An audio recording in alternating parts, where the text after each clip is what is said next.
Hello everyone, welcome to my YouTube channel Advocate Pooja Bhatt Sharma. Guys, today we will discuss about the domestic violence. एक ladies के साथ घर पे किस किस तरह के वायलेंस होते रहते हैं अक्सर, उसके बारे में हर किसी सिस्टर को पता होना बहुत ज़रूरी है. So today we will discuss about the violence, domestic violence. There are 4 type of domestic violence. कौन कौन से डोमेस्टिक वायलेंस आपके साथ घर में होते हैं. बहुत सारी जो लेडीज़ होती हैं उनको पता ही नहीं होता है कि उनके ऊपर इस तरह से वायलेंस हो रहे हैं. तो आज मैं आपको इन इजी वे ऐसे 4 काइंड्स बताने वाली हूँ, 4 टाइप्स बताने वाली हूँ जिससे आपके साथ डोमेस्टिक वायलेंस होता है और आप इसको बर्दाश्त करते रहते हैं और आपको लगता है कि ये जो है आपको इसके बारे में नॉलेज ही नहीं है कि ये एक तरह का वायलेंस है जो आपके साथ हो रहा है. और इसके लिए आप जो है लॉ यानी कि आप इसके खिलाफ केस कर सकते हैं अपने हस्बैंड के ऊपर, अपने इन लॉज के ऊपर, या फिर आपके जो भी फैमिली मेम्बर्स हैं उनके ऊपर अगर आपके साथ ऐसा होता है.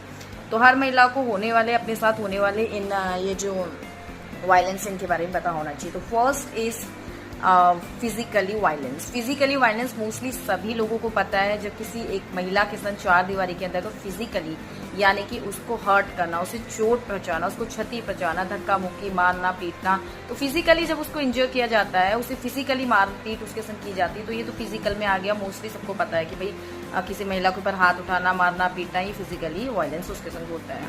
तो इसके खिलाफ वो केस कर सकती है उस व्यक्ति के पास.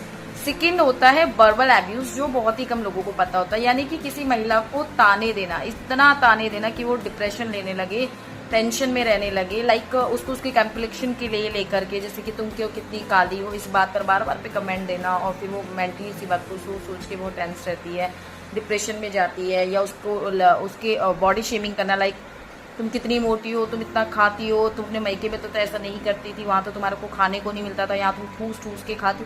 बात पे उस तरह के ताने देना, तो ये वर्बल अब्यूज होता है, जो बातों से उसको ताने दे देकर डिप्रेशन में भेजने की पूरी तैयारी की जाती है. And the third is sexual harassment. Sexual harassment भी मोस्टली लोग जानते होंगे. जब किसी महिला की इच्छा नहीं है, पति की इच्छा नहीं है अपने पति के संग सेक्स करने की, और जबरदस्ती उसके संग सेक्स किया जाए, चाहे उसे अच्छा लग रहा है या उसको प्रॉब्लम हो रही है, तो इस तरह से फोर्सफुली सेक्स उसके संग करना विदाउट हर कंसर्न, तो दिस इज सेक्सुअल हैरेसमेंट. और फोर्थ जो होता है, ये होता है फाइनेंशियली एब्यूज. फाइनेंशियली एब्यूज बहुत सारी महिला इससे बहुत ज़्यादा परेशान रहती है, पर उनको पता नहीं होता है कि ये भी एक तरह का उनके संग हैरेसमेंट हो रहा है, कि एब्यूज उनके संग हो रहा है, जिसके बारे में पता होना हर एक महिला को बहुत ज़्यादा ज़रूरी है.